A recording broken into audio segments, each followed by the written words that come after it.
अच्छा, ये अभी हम स्टार्ट करते हैं अपना जो है ना, कल जो हमने थोड़ा बहुत पढ़ा था उसको रिवाइज करेंगे।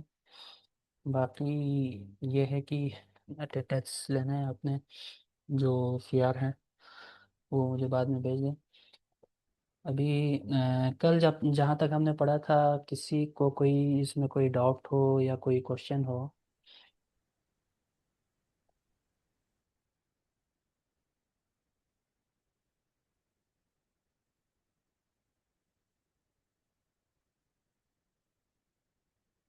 Everybody there?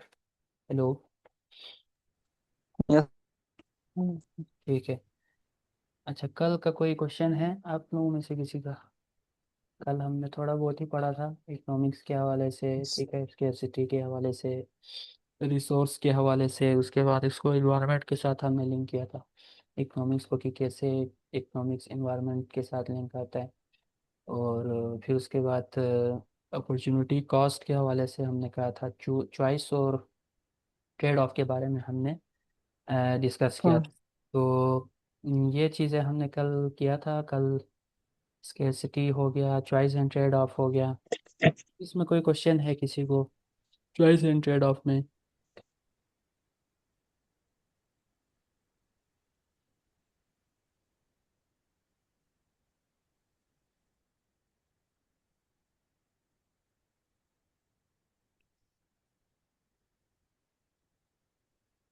अपॉर्चुनिटी कॉस्ट के हवाले से कोई क्वेश्चन हो?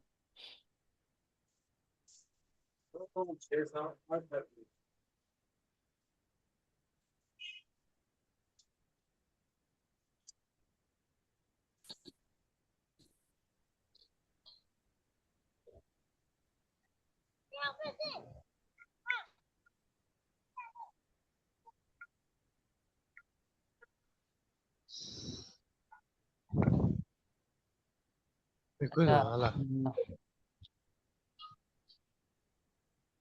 अपॉर्चुनिटी कॉस्ट किसे कहते हैं, किसी को कोई आइडिया है?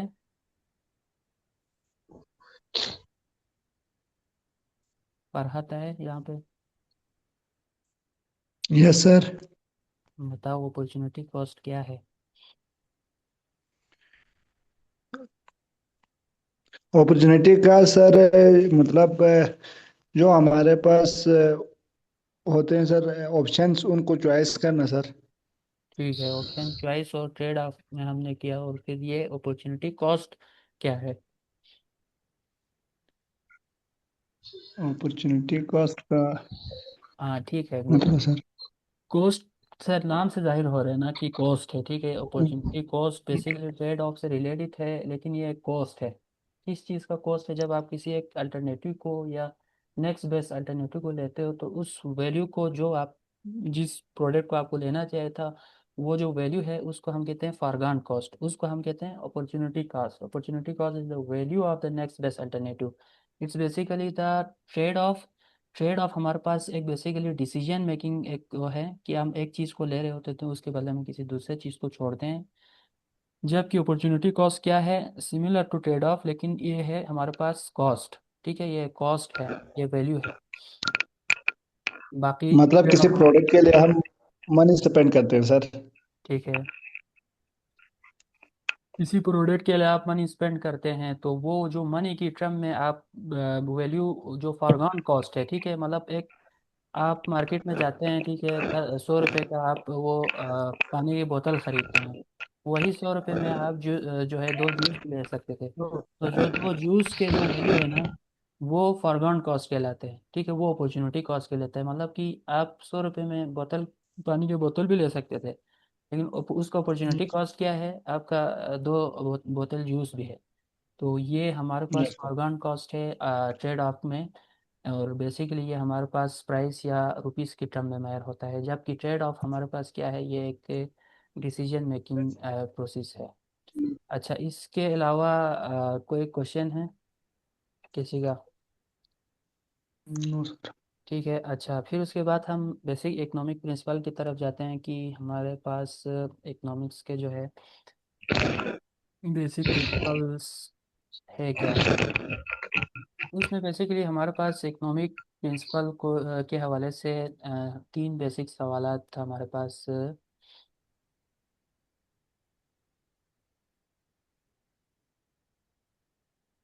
देर are three fundamental economic questions that you must answer, और वो तीन क्वेश्चन कौन कौन से हैं? What to produce, how to produce, and for whom to produce.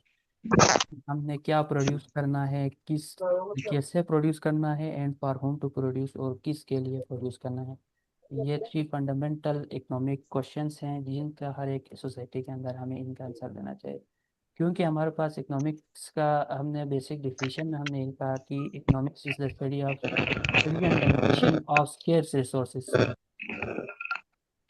तो जो स्केर्स रिसोर्स है, उनके एफिशिएंट एलोकेशन के लिए हमें इन तीन सवालात के आंसर देना ज़रूरी है, जो कि व्हाट टू प्रोड्यूस है, हाउ टू प्रोड्यूस है, and for whom to produce है। व्हाट टू प्रोड्यूस का मतलब है कि हम कौन से गुड और सर्विसेज हमें प्रोड्यूस करना चाहिए। प्रोड्यूस का मतलब सिर्फ गुड्स नहीं होता, इसके अंदर सर्विसेज भी आते हैं, ठीक है। तो सर्विस के अंदर एग्जांपल आपका जो टीचिंग एक ऑक्यूपेशन है, ठीक है, ये आपका सर्विस है। हेल्थ केयर में आप जो है ना सर्विस प्रोवाइड करते हैं, ये सारे क्या है, ये भी प्रोडक्शन में आता है, सिर्फ गुड्स नहीं। तो what goods and services should be produce is the fundamental question. और इसका हम जो है ना एग्जांपल इन्वायरमेंट के साथ लिंक करके दे सकते हैं कि आइदर कि हमारे जो कंट्री है उसको रिन्यूएबल एनर्जी का आप लोगों को आइडिया है कि क्या होता है, क्या जो रिन्यूएबल। बहुत जल्दी रिजनरेट हो सर। रिन्यूएबल मतलब कि वो इलेक्ट्रिसिटी जो कि हमारे पास एफिशिएंट, यानी कि जिस तरह सोलर है, ठीक है, सोलर रिन्यूएबल एनर्जी का फॉर्म है, ठीक है। वो डिमिनिशिंग रिसोर्स नहीं है, यानी कि इसके अलावा और क्या क्या हो सकते हैं रिन्यूएबल एनर्जी में हमारे पास, सोलर के अलावा सन के थ्रू हम जो प्रोड्यूस करते हैं, और शुड कि क्या हमें रिन्यूएबल हाइड्रो पावर प्लांट वाला भी हाइड्रो आते हैं पावर ना सर प्लांट इसमें। रिन्यूएबल है। इसके अलावा और यस। एग्जांपल्स रिन्यूएबल एनर्जी के क्या हो सकते हैं? हाइड्रो पावर हो गया, सोलर हो गया, और इसके अलावा मतलब ये एक बेसिक क्वेश्चन है कि हमें क्या प्रोड्यूस करना चाहिए। तो उसमें ये है कि रिन्यूएबल एनर्जी, क्या हमें रिन्यूएबल एनर्जी को प्रोड्यूस करना चाहिए, या फिर हमें जो है ना पेट्रोल बेस कंजप्शन करना चाहिए, फॉसिल फ्यूल्स को यूज़ करना चाहिए। ये एक क्वेश्चन है फंडामेंटल कि क्या हमें रिन्यूएबल एनर्जी की तरफ शिफ्ट होना चाहिए या फिर फॉसिल फ्यूल की तरफ रहना चाहिए। ये एक सवाल है, व्हाट टू प्रोड्यूस, क्या करना चाहिए। ये बेसिक फंडामेंटल हमारे पास एक क्वेश्चन का वो है, एग्जांपल है इन्वायरमेंट से रिलेटेड। इसके अलावा हाउ टू प्रोड्यूस, यानी कि आपने कैसे आपने वो प्रोड्यूस करना है। तो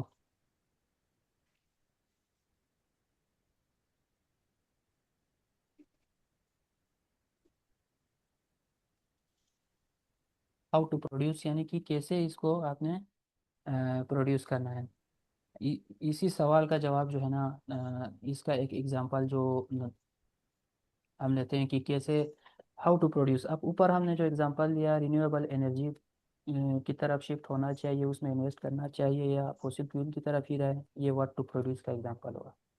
हाउ टू प्रोड्यूस यानी कि what production methods should be use, कि कौन कौन से प्रोडक्शन मेथड्स को यूज़ करना चाहिए, ठीक है। How to produce production methods के बारे में बता रहे कि किस तरीके से प्रोड्यूस प्रोडक्शन हम करें। सो उसका जो एग्जांपल है कि हम बिजली की तरफ आते हैं, जो अभी आपने हाइड्रो पावर की बात की, electricity can be produce using, हमारे पास तीन तरीके से होते हैं। पहला तो हम अभी एग्जांपल दिया हाइड्रो पावर का, ठीक है, जो पानी के जो है ना इस्तेमाल से हम इलेक्ट्रिसिटी प्रोड्यूस करते हैं, हाइड्रो पावर। सो ये हमारे पास रिन्यूएबल इलेक्ट्रिसिटी की जो है एग्जांपल है। और सोलर एनर्जी हमारे पास सेकंड एग्जांपल है रिन्यूएबल एनर्जी की। फिर इसके बाद कोल पावर प्लांट्स है, ठीक है। पेट्रोल बेस्ड हमारे पास जनरेटर बेस्ड इलेक्ट्रिसिटी जनरेट होते हैं, तो उसमें फॉसिल फ्यूल्स यूज होते हैं। फॉसिल फ्यूल्स में कोल भी आते हैं, और इसके अलावा हमारे पास पेट्रोल बेस्ड या गैसोलीन बेस्ड जो है ना इलेक्ट्रिसिटी प्रोडक्शन मेथड्स हैं। तो इलेक्ट्रिसिटी को कैसे प्रोड्यूस किया जा सकता है, ये तीन चार हमारे पास। तो हाउ टू प्रोड्यूस का ये हमारे पास एक एग्जांपल है। और फिर इन तीनों में से जो इलेक्ट्रिसिटी प्रोड्यूस करने के मेथड हैं, इसका जो है ना हर एक हर एक मेथड का अपना एक इन्वायरमेंटल इम्पैक्ट होता है और डिफरेंट इम्पैक्ट ये जो है क्रिएट करते हैं। फॉर एग्जांपल हमारे पास इलेक्ट्रिसिटी प्रोड्यूस होते हैं in case of coal power plants, तो उसमें से उसका ट्रेड ऑफ हम क्या कर रहे होते हैं, इन्वायरमेंट को, उसमें पोल्यूशन की फॉर्म में इन्वायरमेंट को हम पोल्यूट कर रहे होते हैं।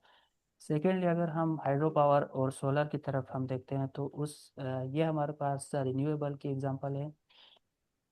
तो इस का जो है ट्रेड ऑफ क्या है, हमारे पास इन्वायरमेंट के ऊपर जो है ना निगेटिव असरात नहीं पड़ते हैं। तो लेकिन ये हमारे पास कोल पावर प्लांट से महंगे होते हैं, यानी कि कोल पावर प्लांट्स हमारे पास चीपर है, लेकिन ट्रेड ऑफ हम क्या कर रहे हैं, एक तरफ से इन्वायरमेंट को कर रहे हैं। हाउ टू प्रोड्यूस का एग्जांपल यही है, इलेक्ट्रिसिटी आप इन इन मेथड्स के थ्रू प्रोड्यूस कर सकते हैं। फॉर होम टू प्रोड्यूस, आप किसके लिए प्रोड्यूस करना है, ठीक है। फॉर होम टू प्रोड्यूस किसके लिए प्रोड्यूस करना है, either it is it depends upon the consumers, कौन से कम्युनिटी से बिलोंग करते हैं, आइदर अर्बन कम्युनिटी से, रूरल कम्युनिटी से है, और इंडस्ट्रियल सेक्टर से है, या किसके लिए आपने प्रोड्यूस करना है। और आप जो इलेक्ट्रिसिटी आप प्रोड्यूस कर रहे हैं, ये इलेक्ट्रिसिटी आइदर किसके लिए प्रोड्यूस कर रहे हैं। तो ये है कि आप मतलब इसके अंदर आपका कंज्यूमर के ऊपर आते हैं, फॉर होम टू प्रोड्यूस कौन से कंज्यूमर को आप जो है इलेक्ट्रिसिटी प्रोड्यूस कर रहे हैं। इसके अलावा एग्जांपल आपके पास क्या हो सकता है, आपके पास क्लीन वाटर का हो सकता है, कि आप क्लीन वाटर के जो रिसोर्सेज हैं वो उसका प्रॉपर चैनल करके किसके लिए प्रोड्यूस कर रहे हैं, एंड कंज्यूमर कौन है। मतलब ये सारी चीज़ें बेसिक जो है ना हमारे पास इकोनॉमिक क्वेश्चंस हैं, और इनके एग्जांपल्स है रिलेवेंट टू इन्वायरमेंट।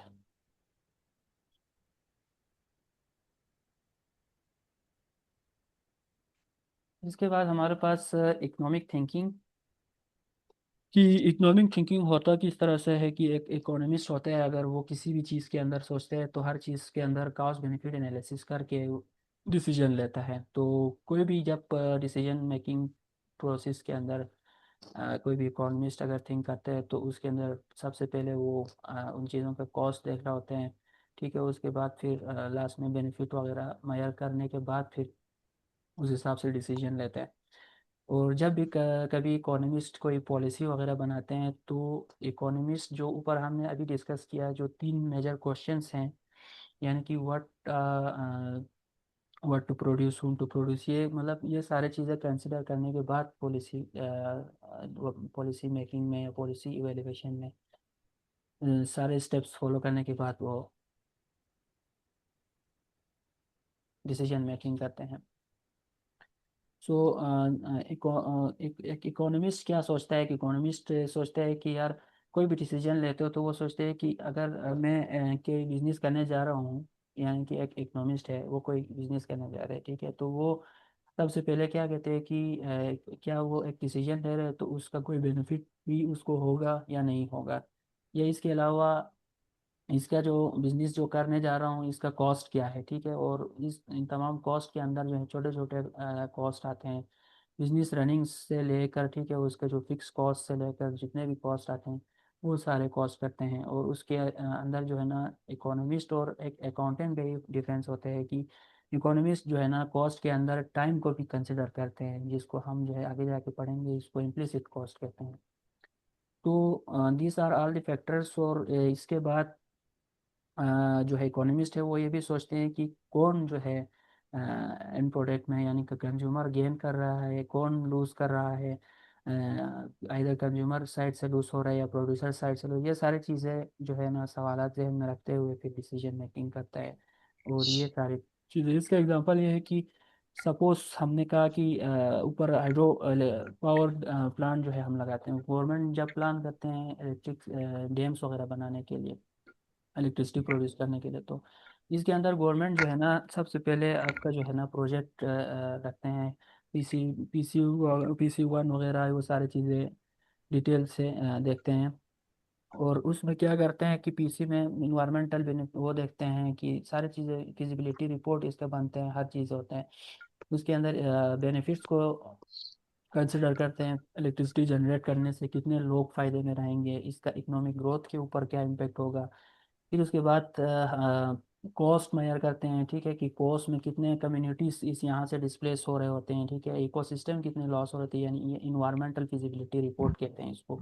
जब भी कोई आप डैम बना रहे, अभी रिसेंट हमारे पास एक एग्जांपल है दियामर बाछा डैम, तो उसमें हमारे पास फिजिबिलिटी रिपोर्ट बना था, और उस फिजिबिलिटी रिपोर्ट के मुताबिक हमारे पास गिलगित बल्तिस्तान में दियामर जो डिस्ट्रिक्ट है उसमें करीबन कोई 400 विलेजेस उसके अंदर आ रहे थे। तो ये हमारे पास कॉस्ट है, ठीक है। तो ये कॉस्ट सारी चीज़ें मेजर करने के बाद जो बेनिफिट है वो सारे मेजर करने के बाद फिर ये इकोनॉमिस्ट क्या करते हैं, डिसाइड करते हैं कि ये प्रोजेक्ट आइदर लॉन्च करना है या नहीं करना है। तो ये हमारे पास इकोनॉमिक थिंकिंग इस तरीके से होता है। ये एक हैंड रेस किया था, क्वेश्चन है कोई?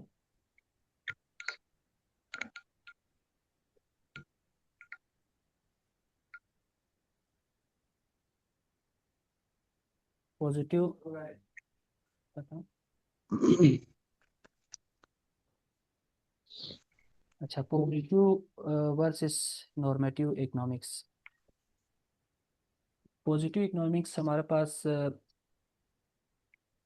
फैक्ट्स बेस पे होते हैं, जबकि हमारे पास नॉर्मेटिव इकोनॉमिक्स हमारे पास ओपिनियंस और पॉलिसीज़ के बेस पे होते हैं। फॉर एग्जांपल इकोनॉमिक्स से ये बेसिकली पॉजिटिव और नॉर्मेटिव इकोनॉमिक्स है क्या, ये हमारे पास जो इकोनॉमिस्ट है वो जब एनालिसिस करते हैं तो इन दो चीज़ों को कंसिडर करते हैं।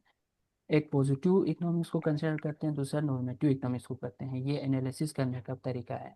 पॉजिटिव एनालिसिस, पॉजिटिव इकोनॉमिक्स इसको कहते हैं कि जब आप किसी फैक्ट को रिलेशनशिप को आप डिस्क्राइब कर रहे होते हैं।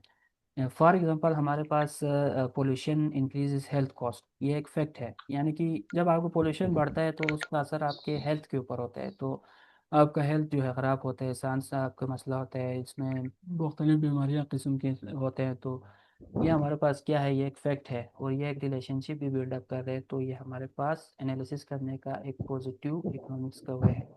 नॉर्मेटिव इकोनॉमिक्स में इसके बरक्स जो है ना, ओपिनियंस होते हैं, ओपिनियंस इन्वॉल्व होते हैं, और उसके अलावा हमारे पास पॉलिसी रिकमेंडेशंस के वक्त आपका ओपिनियन होता है। जब आप रिकमेंडेशन देते हैं तो उसमें आप ओपिनियन बेस पे किसी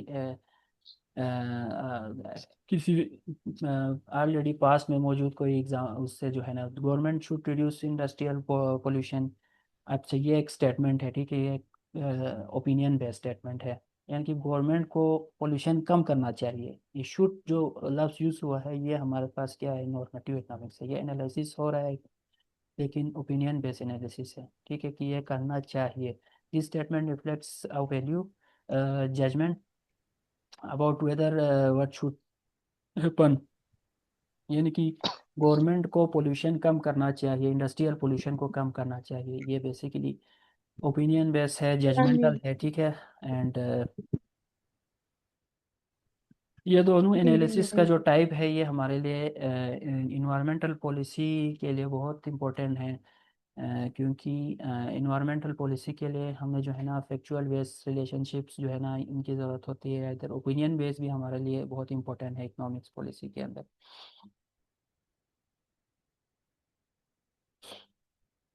इसके बाद इंसेंटिव्स एंड बिहेवियर। इंसेंटिव्स किसे कहते हैं? अनदर इम्पोर्टेंट कंसेप्ट हमारे पास इंसेंटिव का आता है इकोनॉमिक्स के अंदर। इंसेंटिव हमारे पास उस फैक्टर को कहते हैं जी जो कि लोगों के बिहेवियर को इन्फ्लुएंस करता है, यानी कि कैसे लोग रिस्पॉन्ड करते हैं to rewards and penalties. Incentive के अंदर रिवार्ड भी आते हैं, यानी कि इनाम भी आते हैं, और पेनल्टीज फाइन वगैरह ये भी आते हैं। तो ये एक इम्पोर्टेंट फैक्टर है जो कि लोगों के बिहेवियर को इन्फ्लुएंस करता है, असरअंदाज करता है। तो इसका हम जो है एग्जांपल लेते हैं, इन्वायरमेंटल एग्जांपल ऑफ इंसेंटिव्स, यानी कि जब भी कोई इंडस्ट्री या फैक्ट्री जो है ना अपना पोल्यूशन प्रोड्यूस कर रहे होते हैं तो हम उसके ऊपर कार्बन टैक्सेस लगाते हैं, ताकि जो भी जिस तरह भट्टी है पंजाब वगैरह में, ठीक है, वो मट्टी के जो है ईंटें वगैरह बनाते हैं, तो वो उसमें से बहुत ज़्यादा चिमनी से धुआं निकलते हैं, तो उसके ऊपर गवर्नमेंट का एक टैक्स लगता है जिसको हम पिगोवियन टैक्स कहते हैं इकोनॉमिक्स के टर्म में। Carbon taxes encourages firm to reduce emission. Pigovian tax जो है फर्म्स को इंकरेज करता है पोल्यूशन या जो इमिशन होते हैं उनको रिड्यूस करने, ठीक है। कार्बन टैक्स पिगोवियन टैक्स के एग्जांपल है। पिगोवियन टैक्स, इसे पिगोवियन टैक्स कहते हैं इकोनॉमिक्स की टर्म में। इसके अलावा हमारे पास जो है रिन्यूएबल एनर्जी के अंदर सब्सिडी जो प्रोवाइड करते हैं, ये हमारे पास क्या है, एक इंसेंटिव है। ठीक है, कार्बन टैक्स हमारे पास क्या है, एक तरह से पेनल्टी है, फाइन के टाइप का है, जो कि पोल्यूशन से हमें बचाते हैं। लेकिन subsidy on the other basis renewable energy के जो है ना, फॉर एग्जांपल सोलर पैनल्स पर भी गवर्नमेंट ने गिलगित बल्तिस्तान में बहुत ह्यूज अमाउंट में सब्सिडी दिया है। तो ये हमारे लिए इंकरेजमेंट है रिन्यूएबल एनर्जी की तरफ जाने के लिए। तो ये एक हमारा इंसेंटिव है और इनकरेज कर रहे हैं लोगों को कि रिन्यूएबल एनर्जी की तरफ शिफ्ट हो जाएं। इसके अलावा हमारे पास एग्जांपल क्या हो सकता है, इसके अलावा कोई बता सकते हैं इन्वायरमेंटल एग्जांपल इंसेंटिव्स का?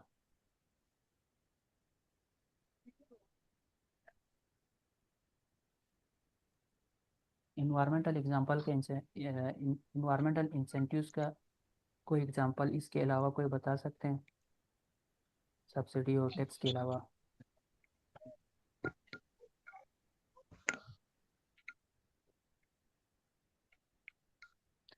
चलिए, इसके अलावा एग्जांपल ये हो सकता है कि जब फॉरेस्टेशन होता है, डिफॉरेस्टेशन, यानी कि उसमें लकड़ियां काटते हैं लोग, जो है अपने इस्तेमाल के लिए लेके जाते हैं, इलीगल जो है हम करते हैं, उनके ऊपर फाइन हो सकते हैं। ये हमारे पास इंसेंटिव की एक एग्जांपल हो सकती है। इंसेंटिव की कौन सी एग्जांपल है, पेनल्टी की, यानी कि फाइन उस पर लगा सकते हैं ताकि हमारा जो डिफॉरेस्टेशन रेट है वो हमारा रिड्यूस हो सके। दिस इनका इंसेंटिव, ये हमारे पास जितने भी इंसेंटिव्स है, ये फर्म्स को, कि ऑर्गेनाइजेशन को या इंडिविजुअल्स को क्या करते हैं, इन्वायरमेंटल डैमेज होने से बचाते हैं, इन्वायरमेंट को डैमेज होने से बचाते हैं। अच्छा, इसके बाद हम इकोनॉमिक्स सिस्टम की तरफ आते हैं कि ये हमारा ओवरऑल जो सिस्टम है ये किस तरह से है, होते हैं, बिल्डअप होते हैं। अ,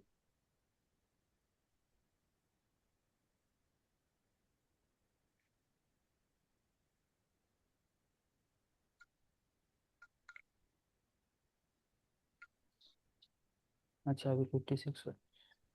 different societies organise economies differently, यानी कि हर इकोनॉमी डिफरेंटली जो है ना, डिफरेंटली रन करता है। फॉर एग्जांपल, एक सिस्टम में के अंदर जो है मार्केट इकोनॉमी भी आता है, कमांड इकोनॉमी भी आता है, मिक्स इकोनॉमी भी आता है। मार्केट इकोनॉमी के अंदर आपका सप्लाई डिमांड फोर्सेस रन करता है। कमांड इकोनॉमी और मिक्स इकोनॉमी के अंदर मार्केट और कमांड दोनों मौजूद होते हैं।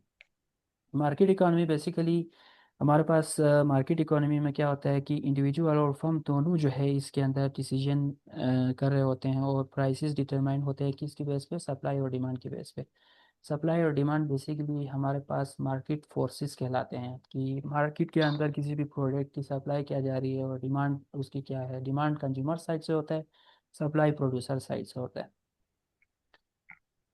कमांड इकोनॉमी बेसिकली हमारे पास गवर्नमेंट की तरफ से होता है, कि गवर्नमेंट किस तरह से रेगुलेट करते हैं इकोनॉमी को, अंडर प्रोडक्शन और डिस्ट्रीब्यूशन या फिर कंजम्पशन साइड से भी गवर्नमेंट कमांड कंट्रोल कर सकते हैं इकोनॉमी को।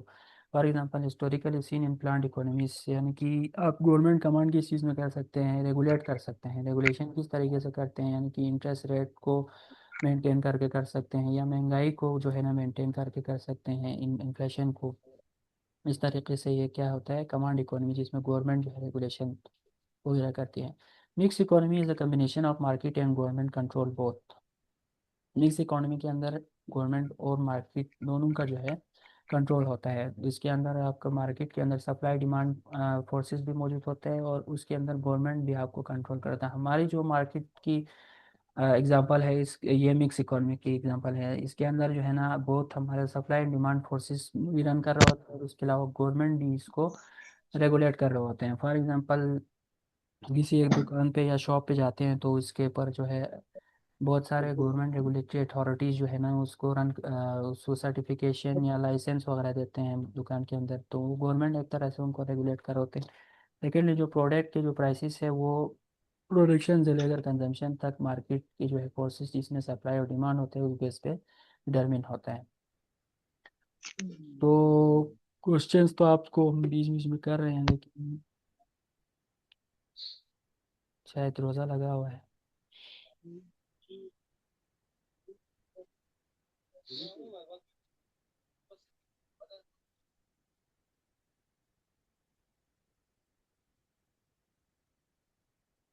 अच्छा, अभी मैं आपको जो है वो कर रहा हूँ, इसमें 30 मिनट्स का था तो ये रिकॉर्डिंग मैं यहाँ पे स्टॉप कर रहा हूँ।